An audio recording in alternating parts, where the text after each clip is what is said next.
got it. Well, there we go. Welcome to the partial demo, partial clone demo. The script is provided by Chris, and we've iterated on this a couple of times. The idea is to use partial clone to basically scrub repositories on the server side from some data, and we're mainly thinking about larger blobs right now. So let's say someone pushes a blob of 100 megabytes. We store it on disk right now, but that is expensive. If we could offload that, that would be great. Cool, let's get started. Well, copy and then paste. And we're going to clone this repository because it has some utilities.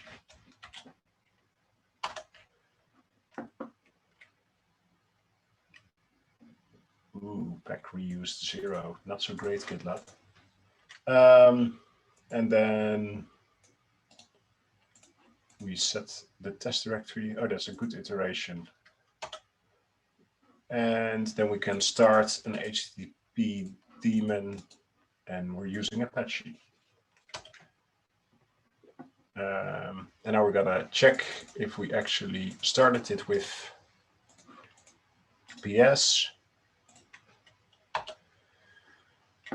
That looks correct, and it's serving. How can I be so bad at copy pasting? Let's go to raw. Sorry, JJ, could you please zoom a bit? Yes. Like this. Detach and go to the left. Does that make the left visible? Yeah. And what about the right now? Yeah, good enough to read. Okay. I was going to copy this line. Paste. All right, there we go. This is a full copy of the Git repository. It's a mirror from the actual Git repository. And we're going to update it so we allow filter clones and allow Anisha 1-in-1, which is required to later fetch blobs you might be missing. Okay, still receiving.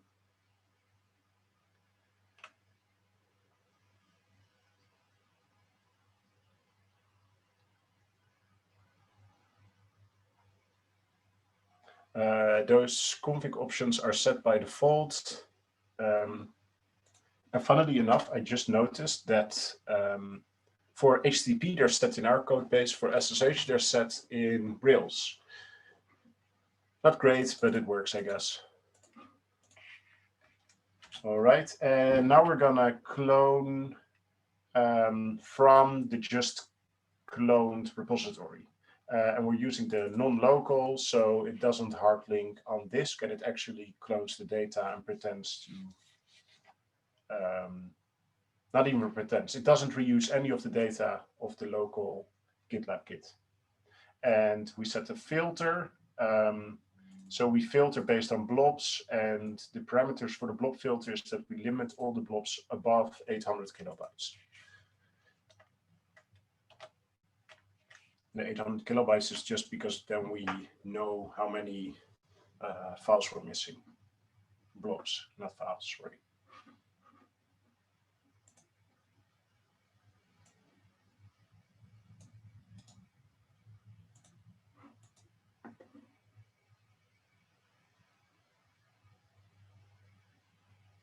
There we go. And paste. Cool. Yeah, so now we might not have all the data. Now we're going to show how many blobs we're missing. It should be 23. And it's kind of cool, this one-liner. So it is a Reflist, which is super nice as a tool. It has 25 flags, which are all pretty cool, especially if you combine them. Now we just list all the objects, and if they're missing, we print them. And then we pipe it to Perl just for the regex match. If it starts with the question mark, we know it's missing. Then we pipe it to word count dash line. So 23 lines were outputted, so we're missing 23 objects. Which then implies if we need that object, we need to go to the server, a server, to get those objects if we do a checkout where we are missing those objects, those blobs. Now we're going to validate that the server has them all. The server now is a remote, a local repository on disk, which we cloned from with the -- no local, but it was a full clone from the GitLab.com repositories, so it should be a full one. So we should have 0 missing objects there.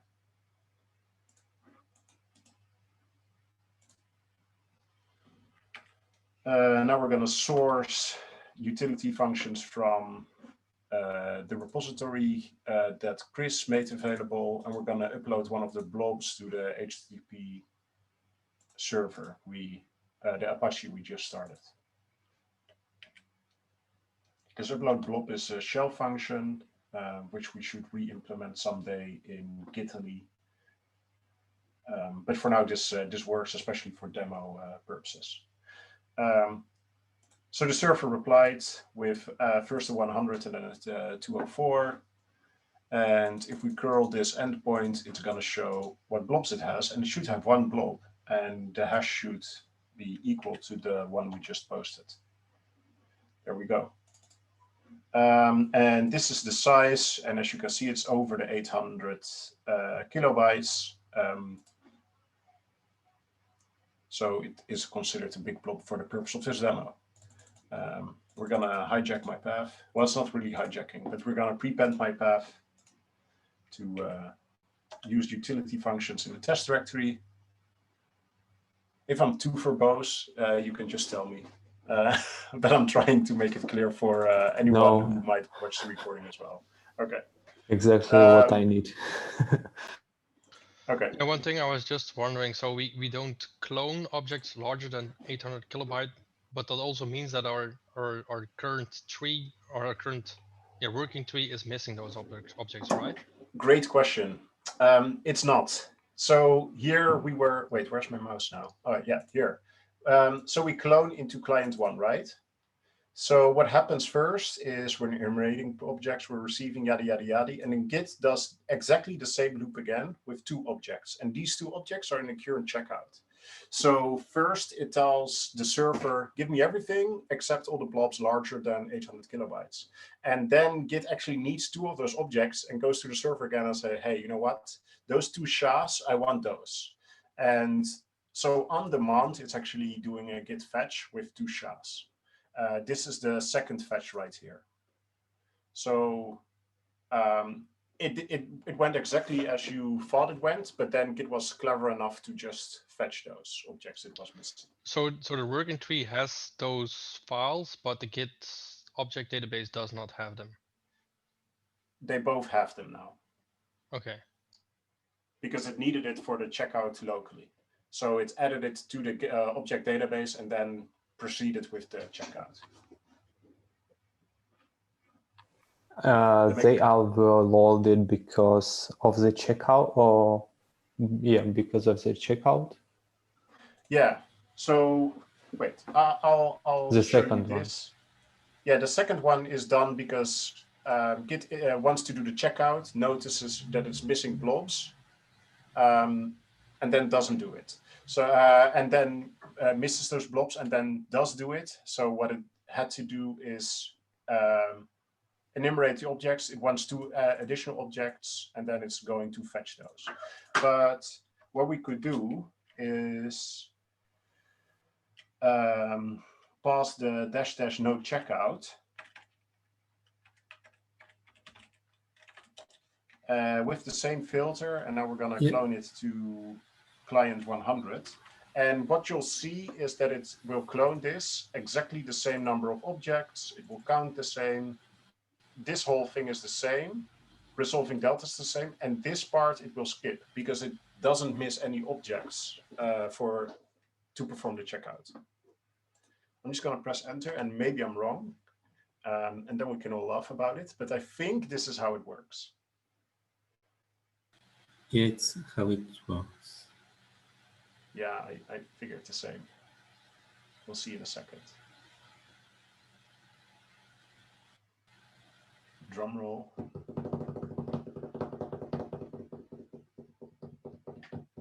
Yeah. Okay.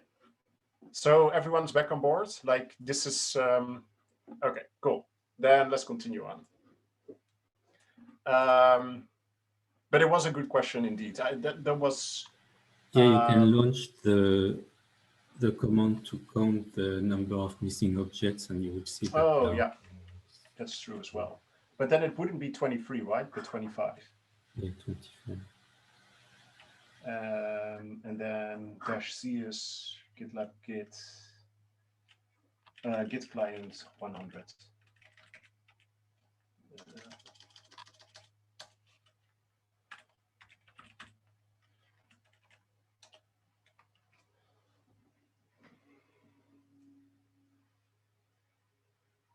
There you go.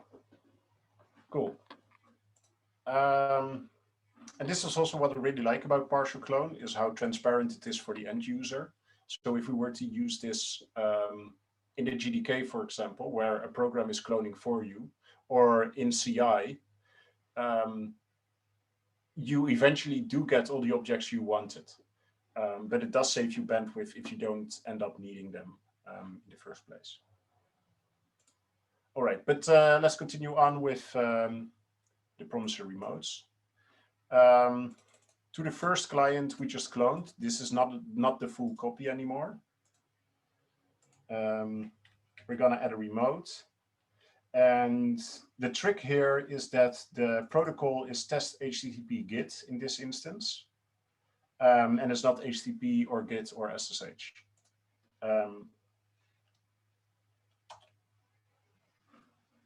And then we're gonna set this one remote as a Promissor remote.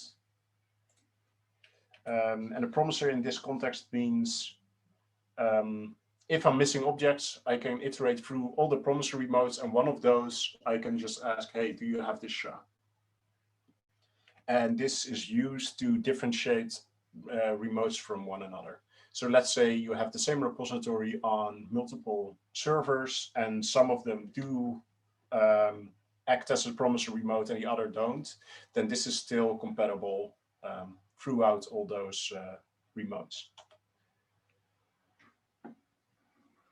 All right, so yeah,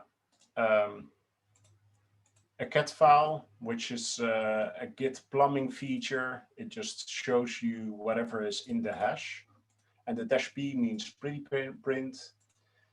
And this is one of those big files, the hash. The hash is actually this value.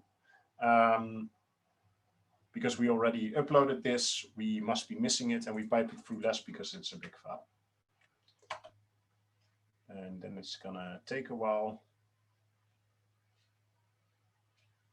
Oh, this was the weird thing where it was stuck, right? It was last time as well.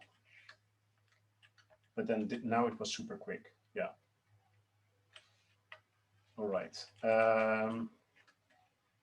I don't know how to debug this, but we can do this async. Or do you have ideas now, Chris? Yeah, I'm not sure what's going on. I haven't tried to debug it a lot, but I think there's another one, right? Where we do a cat file in the script.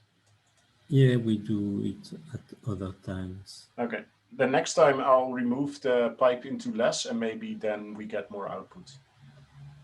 Yeah, maybe we will see. Okay. But the point of this cat file was just to require it. Like the checkout we just discussed, like if Git needs something and it doesn't have it, it goes to one of the Promissors and tries to obtain this object is missing. So it just did that. It went to one of the promissors, and the promissor returned the object. So the missing object count has decreased by 1. So here it was 23.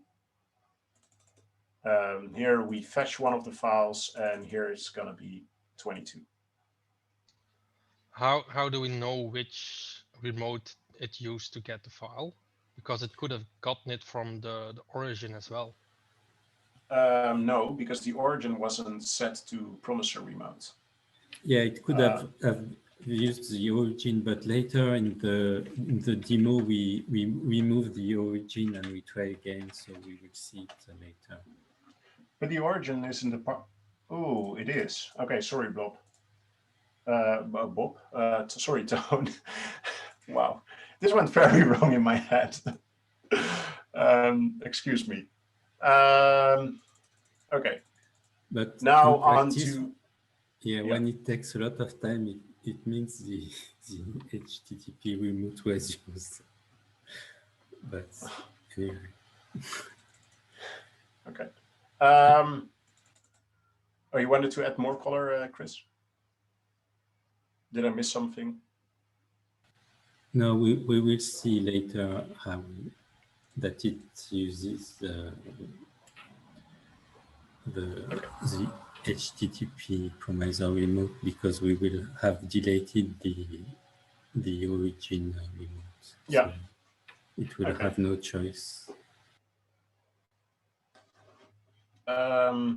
For now, we'll continue with the update hook. So this command I'm just going to execute copies a shell script as the update hook. The update hook runs for every reference update. So if you update a branch from one SHA to another, this happens on a push, but also with, no, this happens on a push, period. And then it runs the update hook per one of those refs. So if you push multiple branches, then it runs the update hook for each of those branches. This is why we don't use this hook on GitLab.com, because it has n+1 issues. But for the demo, this is just fine.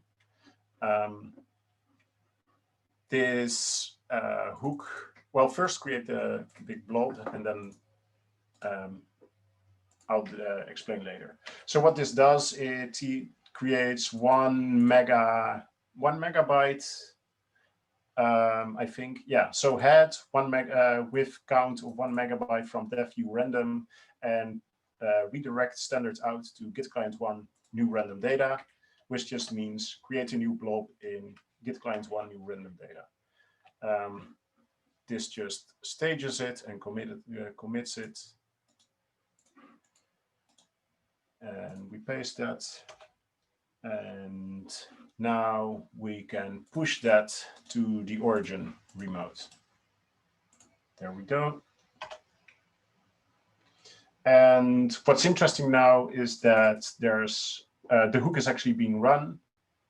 So large push attempted with a file named yada yada yada, and the size is over the one. No, this is like the 1 megabyte. Yeah, never mind. And this is the upload blob output we showed earlier, but the remote outputs it. So that's why it's prefixed with remote colon. And we updated the master branch from one SHA to another, which then means that the list of objects on the server should be updated. Ta-da. The size should match. It does. And I don't know the hash, but I'm just gonna assume it works. All right, so now let's clone it again. The host where we clone from is the full repository again. We apply the same limit.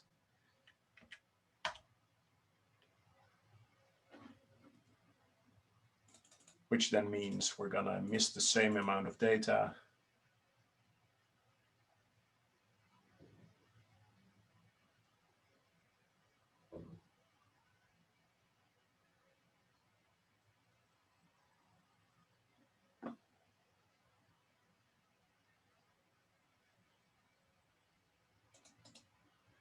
There we go. Oh, and now we fetch free objects because in the checkout, there's the new random data file as well. So that's what the counter means, enumerating objects.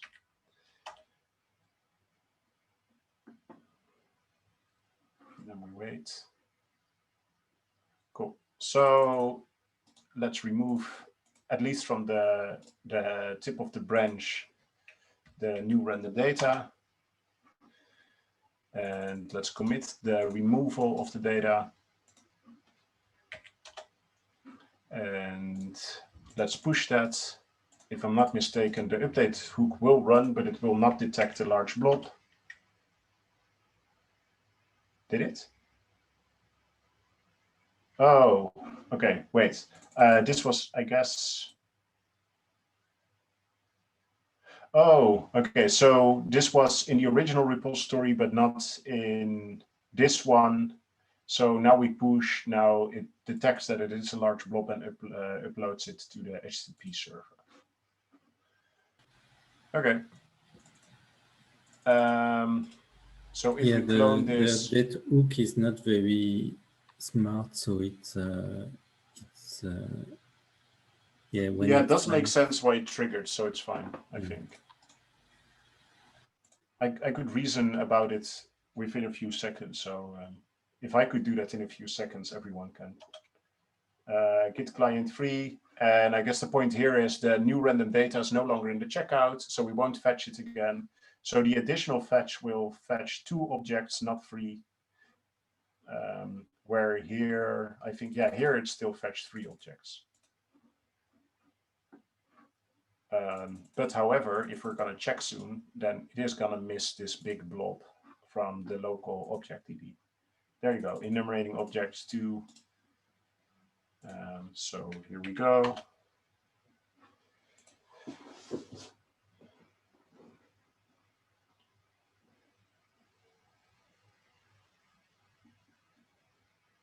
So here's for Tone's question, the next section. What if there's no origin? So we add a new origin. We mark it as a Promissor based. So then we remove a whole section remote at origin. This is a quick little trick that you do it through config and not through remote and then some subcommand. Fun little story, remote is actually a very thin wrapper.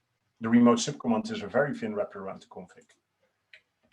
And then the second command just checks if there's anything in the config which is has the text origin, and the master branch still points to the origin as a remote, even though we just removed that. So let's see what happens. I'm going to upload the blob. This blob should now be present on the Apache server. D7, there's a D7.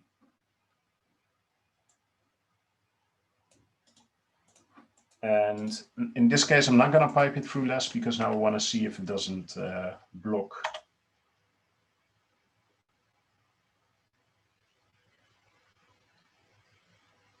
This is interesting.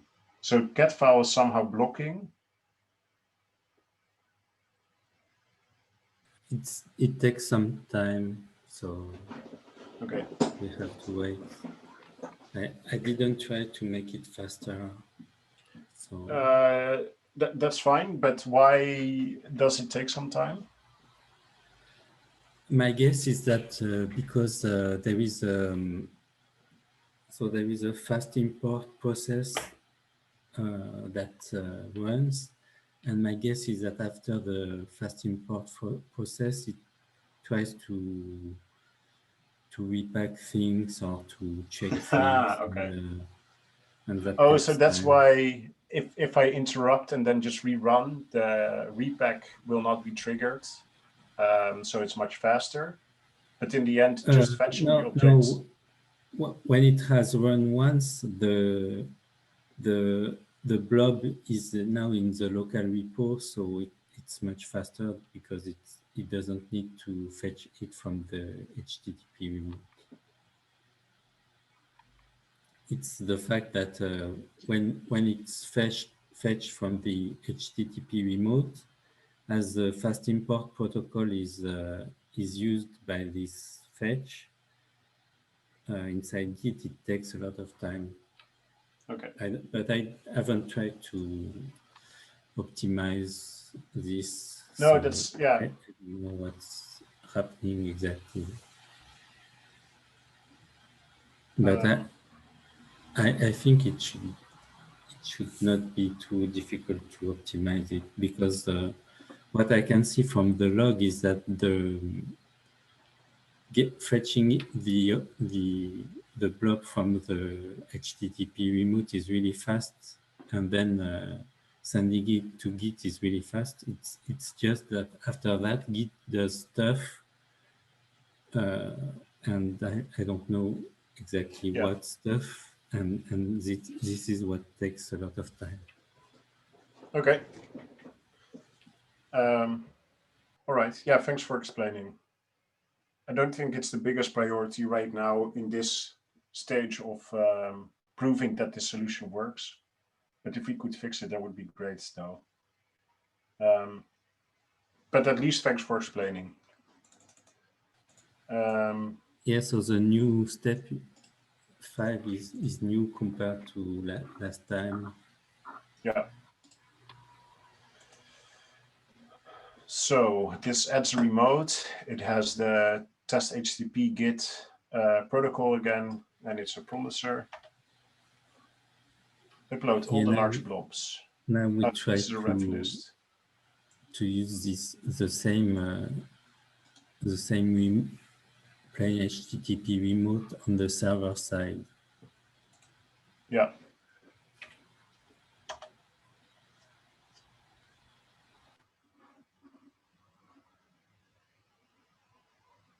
And now the large blobs.txt we iterate over and upload to. So this is the process of scrubbing. Oh, that was much faster than I anticipated. Cool. So now we, some stuff and to get stuff from the HTTP server. So these are all the blobs. If I were to upload blob and then this SHA, would it just reject it? Well, no, okay, you can upload them again, but it will do nothing. Okay.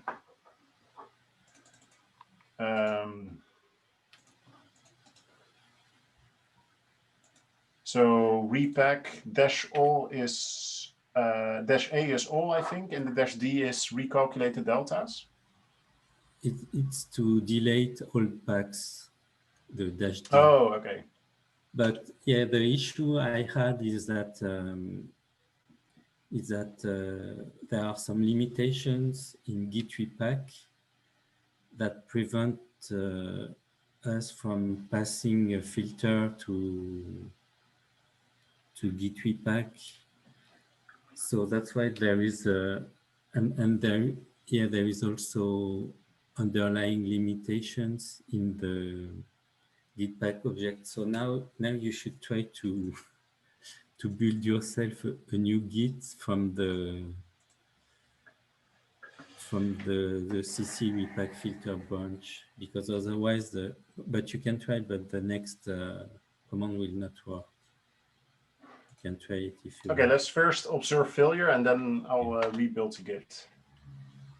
Okay, so now it's going to go to Gitly, Git.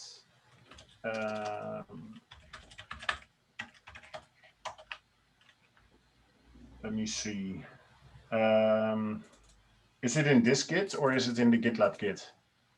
In the GitLab Git. Okay, so Git Remote update origin git add gitlab.com : new keyboard. I'm blaming that. So that would be GitLab. Yeah,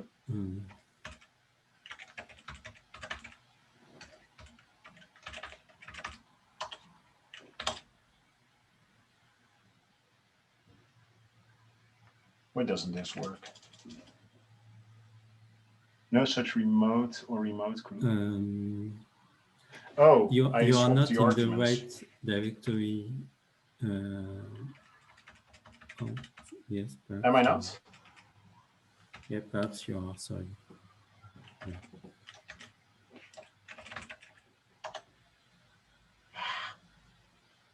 Can't I just do?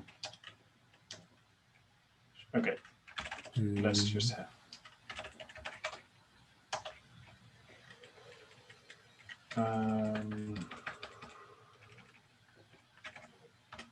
GitLab git.git. Git pull.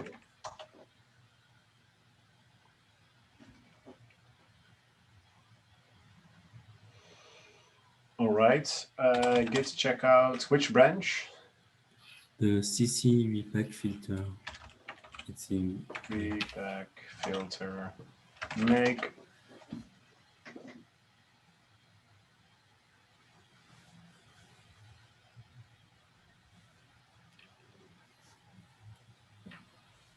So what does this branch change? It allows additional filters to pack objects. Yeah, it allows dash filter without dash std out, because there is an artificial check right now in pack objects that because usually pack objects is used with std out to send stuff Yeah. when you request something from a server, and here we use it to repack, not to send stuff anywhere. So usually when you repack, you don't use a filter. So that's why I guess that's why they disabled the filter option when you don't use std out. But it's an artificial limit. Okay. So hopefully, if we explain why there is no reason to. Yeah, it should be an easy patch. Yeah, it should be an easy patch.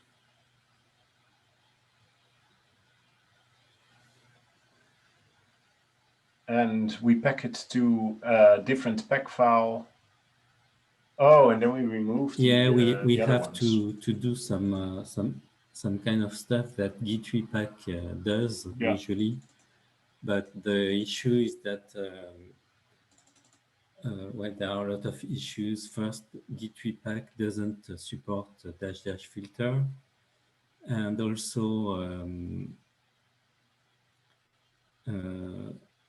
yeah, by default, when Git Repack uses some options that we should remove because otherwise it doesn't work with the dash filter. So that's why we have to do a kind of manual repack by using pack objects ourselves, and then by moving the pack, the generated pack files, so that they replace the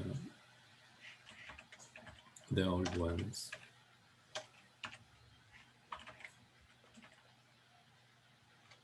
If I run this, then I prepend my path with the working directory, and I use your Git. Yeah, that should work, yeah, right? you can So try we cd back to 10. Git dash version to make sure that it's the same as. I think I've seen this before. I can tell you. Wait.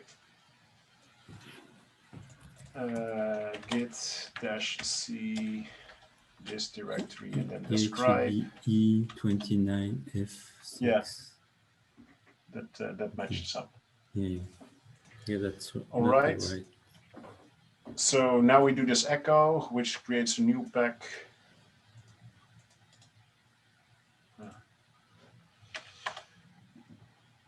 It's pretty clever, especially this part where you create a new pack file. Yeah, there is no other way I found to add well, to remove blobs and then to set But up. at the same time, this is Promissor. just plain cool, right? Like that Git allows you to do this. Yes, yes. Pretty cool. But yeah, you can disagree, but I really like how much exposed Git is. Like no other database allows you to just move some files around, and well, maybe it does. Maybe I'm just unaware of them. Okay, so just for context, the index is the index of what's in the pack, so you can access the data much faster. Otherwise, you got to iterate over the pack. So the creation of the index is expensive, but if you have an index with a pack, then lookups are super fast again.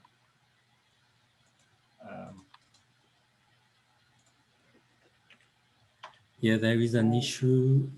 It's that I couldn't find a way to also create the bitmaps when with the pack objects, but maybe we will find a way to do that. So now without bitmaps, the server is a little bit slower, but Yeah, for the demo, for the demo it's it's not a fine. big issue. I just wanted to call out for a second that we touched Promissor pack as well. So if like the pack hash didn't change, so all the objects are in this pack. There's an index on this pack, and if it's missing, then there's an empty pack, but it has the Promissor extension, which then means that it's a promised object. And yeah, that's why you might see that file. Yeah, .promissor pack files just tell Git that there might not be all the objects in the pack file that it needs. Then we do a git log, so that works. It's just to show that the repo works. And the missing objects.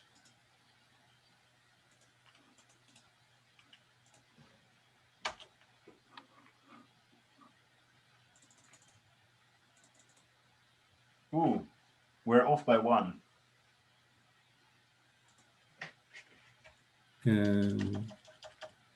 Yeah, I'm not sure why, but I also got 26 sometimes, and sometimes I got 25, so I don't know what's going on there. But yeah, it seems to have worked. Copy, paste, and then I can pipe this to WCL as well, right? 26. Yeah. Okay, now without piping, I just want to wait, if I pipe this through to sort, and I pipe the other one through sort. Oh, that's not sort, this is sort. And we just, how many are with a 6, 3, 1, 2, 3. Okay, this is rudimentary checksumming, but I'm just going to claim they're equal. So it might be 25 or 26, but the main point is we got it on the server if we're missing it on the local repository. And just to show that we can fetch one of those objects.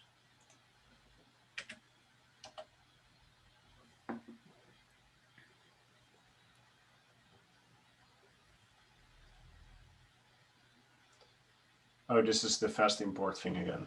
Okay, Yeah. I'm gonna interrupt it, and now it's already there. There you go. Cool, very cool. A lot to digest, especially this part. It was wrapping my brain a little when I saw it. But I also like Git, just because you can do this. But any questions from Tone or Pablo?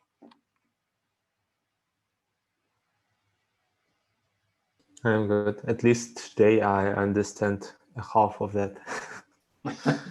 Maybe Join next time and you might hit 75%. Yeah, hope so. And Tone? Yeah, I'm not into the last part as well yet, but yeah, interesting stuff. Yeah, the last part is really scrubbing data from a repository, which then only is present on the HTTP server. Because in the previous sections, we didn't do any of the weird repack thingies. So they were all still present. And now we had one repository which didn't have any of the data except, because previously the clients we used were cloned with the filter. So from the beginning, they didn't have the large object, the large blobs. But when we initially cloned the server, we cloned it fully with all the large blobs in its database. So the goal of this pack object stuff was to remove them, to remove these large blobs from Git, the Git database on the server.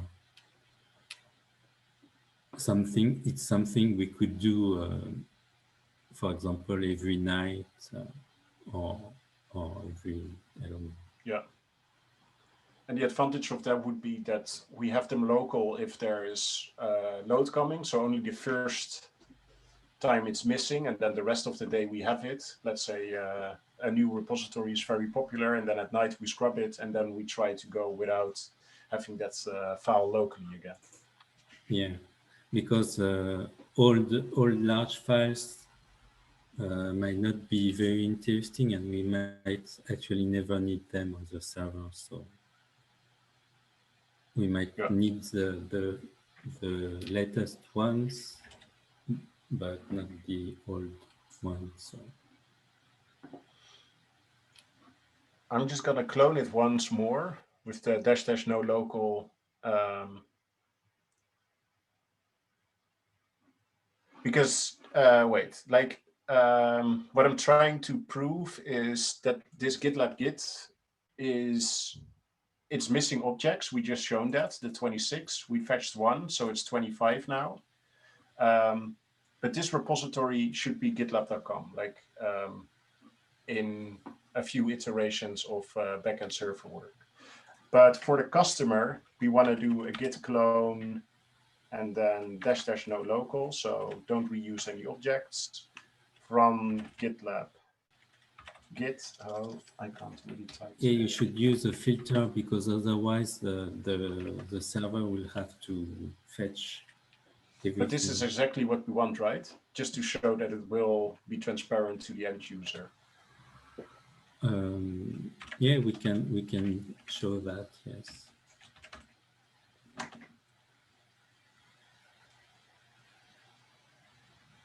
I haven't tried it, so. My gut is saying this should work. Oh, now it's gonna do the fast import just 25 times, or no, just once. So this is gonna be slow. I don't know. We will see if it's. Okay. It might not work. Let's run it while we answer questions still. But it would be so cool if this completes in a few seconds. Because that would prove it's fully Then we also CD and we just run this one-liner to count the missing objects. Because then it would be fully transparent to the end user. Yeah. And like in air quotes, the only thing we still got to do is make sure that git diff and all those server actions do not eagerly fetch all the big blobs. Yeah, but Only sometimes. If we use that on the server, we should tell the clients to always use the filter, because it would offload some work to the HTTP Promissor remote, and also it would hopefully, if they clone with the filter, the server will not often need to fetch everything from the HTTP remote, and therefore the server will use a smaller amount of disk space. Yeah, I fully agree there. I just want to also make sure that we're backwards compatible, which it seems we are. Oh, this is super cool. So this should print out 0. You should not remove the -c GitLab Git at the beginning. Sorry. No That would be funny to debug.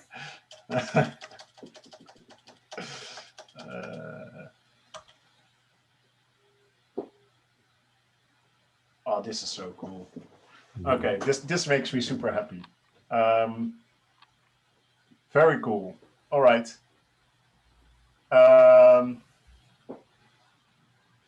At least this is recorded, and James and Mark can be just as excited as I am, and we can get this to production. There's probably a lot of work in the tail end, but the first steps look super promising. Cool, very, very cool, Chris. I am like a child on Christmas morning. Okay. So further questions from Tone or Pablo? Yeah, I was wondering about the test HTTP Git protocol and how that knows how to connect to localhost port 10,000. Yeah, right now it's it doesn't. Well, it's use environment variables, and it works only because it's on the same machine, and the variables are the environment variables are set. But in the protocol, we can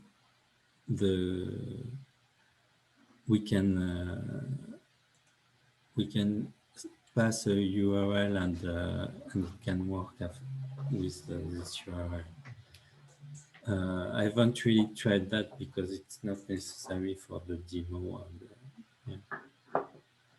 But So I'm I can pretty find confident these environment variables in in one of these scripts in the demo repo, or? Yeah, I can send you the URL of the script so that you can see how it works.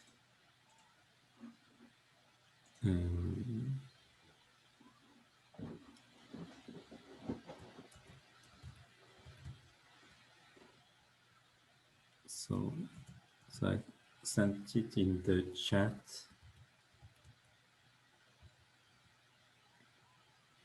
So it has a lot of debug stuff, and the interesting stuff is starting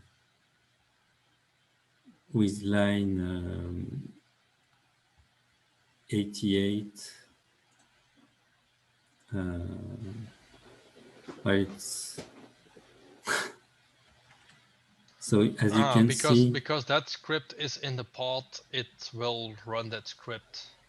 and that script will do the right thing depending on that. Yeah, it's because this script is named Git Remote test HTTP Git, and Git, when it's passed a URL that starts with stuff, it tries to see if there is a Git Remote -stuff script in the path, and it uses that as a helper to access the remote. And that's what's going on when Git tries to fetch from a Promissor remote. It sees that it has a Promissor remote called test HTTP Git, and well, with a URL that starts with test HTTP Git, so it uses this script as a helper to access this remote. Great, cool. Nice. Yeah, I'm not sure if this is something you want to answer now or we have thought about at this point. Is it because now we have like one web server that lists a bunch of blobs? Is it the intention to like group those blobs and subdirectories for each repository, or is it like, can we like consider it like one big object storage which has blobs for everyone who likes to store blobs on an HTTP server? First, it could be other kind of storage than HTTP server. I just use the HTTP server because I think that it can be, well, it's quite simple to understand, and it can be quite useful for things like images or whatever. And also because a lot of software that store stuff has an HTTP interface, so we could, for example, use I don't know,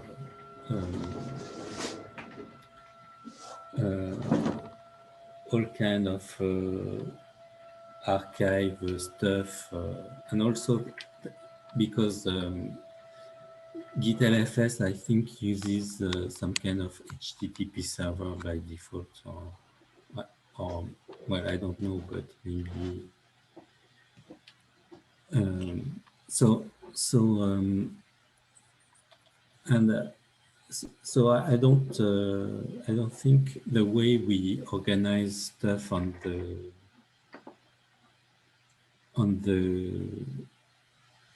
the HTTP server or on the Promissor remote server is really relevant, but I don't know what we would like to do in production. With Yeah. LFS, there's one giant bucket on some object storage, and the advantage there is that if you fork a repository and we already have this one giant blob on the bucket, then we don't upload it twice. The disadvantage is that if I know a SHA of a blob I'm interested in, then I can pretend that I have this SHA in my repository, push it and pull it down because I now have access to it. And given SHA-1 is shattered, of course, we might not want to use SHA-1. But yeah, just as a little coloring to the question from Tom. I'm not sure if I understood your question very well also, but Yeah, I think that answered that. It's something we need to decide on how we want to do that, depending on what's the most beneficial according to, yeah, the features like we have at LFS, like the ups and downsides. There are like arguments for both ways to implement this.